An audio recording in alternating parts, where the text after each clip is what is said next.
നമസ്കാരം. Raf talk ഫുട്ബോളിലേക്ക് അവർക്കും സ്വാഗതം. FC ബാഴ്സലോണക്ക് ആവശ്യമെങ്കിൽ എൻ്റെ റിട്ടയർമെൻ്റ് ഒക്കെ പിൻവലിച്ച് ഞാൻ തിരികെ വരാൻ തയ്യാറാണ്.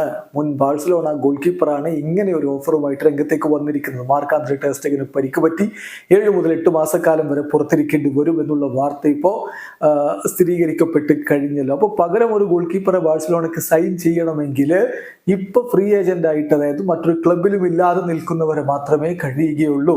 അത്തരമൊരു സാഹചര്യത്തിലാണ് ഇങ്ങനെ ക്ലോഡിയോ ബ്രാവോ ഒരു ഓഫറുമായിട്ട് രംഗത്തേക്ക് വരുന്നത്. അദ്ദേഹത്തിന്റെ വാക്കുകൾ ഇപ്പോൾ ഫബ്രിസിയോ റൊമാനോ അടക്കമുള്ളവർ സ്ഥിരീകരിച്ചിട്ടുണ്ട്, റിപ്പോർട്ട് ചെയ്തിട്ടുണ്ട്. അദ്ദേഹം പറയുന്നത് ഇങ്ങനെയാണ്: ബാഴ്സലോണക്ക് എന്നെ വേണമെങ്കിൽ, if Barcelona want me, I will be ready to come out of retirement എന്നാണ് അദ്ദേഹം പറഞ്ഞിരിക്കുന്നത്. റിട്ടയർമെന്റിൽ നിന്നും മടങ്ങി വരാൻ ഞാൻ തയ്യാറാണ്.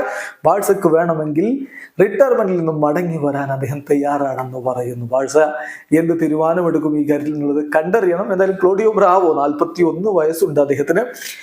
കഴിഞ്ഞ ഓഗസ്റ്റ് മാസത്തിലാണ് അദ്ദേഹം റിട്ടയർമെന്റ് പ്രഖ്യാപിച്ചിരുന്നത്. നേരത്തെ ബാഴ്സലോണയ്ക്ക് വേണ്ടി 2014 മുതൽ 2016 വരെയുള്ള കാലഘട്ടത്തിൽ അദ്ദേഹം കളിച്ചിട്ടുണ്ട്.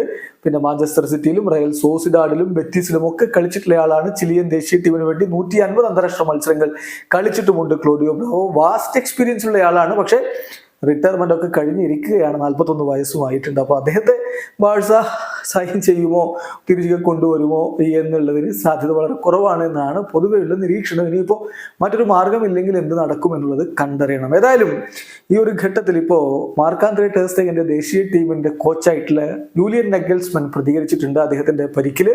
അദ്ദേഹം പറയുന്നത് ഇങ്ങനെയാണ്, നെഗൽസ്മൻ പറയുന്നത് ഇങ്ങനെയാണ്: മാർക്കിന്റെ ഇഞ്ചുറിയുടെ വിവരം കേട്ടപ്പോൾ അതൊരു വലിയ ഷോക്കായിരുന്നു ഞങ്ങൾക്ക്. അദ്ദേഹത്തെ തീർച്ചയായിട്ടും ദേശീയ ടീമിന്റെ അടുത്ത മത്സരങ്ങളിൽ ഓൺ ദി പിച്ചിലും ഓഫ് ദി പിച്ചിലും ഞങ്ങൾ മിസ് ചെയ്യും. എത്രയും പെട്ടെന്ന് അദ്ദേഹത്തിന് നല്ല സർജറി ഒക്കെ കഴിഞ്ഞ് ഏറ്റവും മികച്ച രൂപത്തിൽ സ്പീഡി റിക്കവറി ആശംസിക്കുകയാണ് എന്ന് ജൂലിയൻ നെഗൽസ്മനും പറയുന്നു. വീഡിയോ അവസാനിക്കുന്നു. ഫുട്ബോൾ ലോകത്തെ കൂടുതൽ വിശേഷങ്ങളുമായി റാഫ് ടോക്സിൽ എത്താം.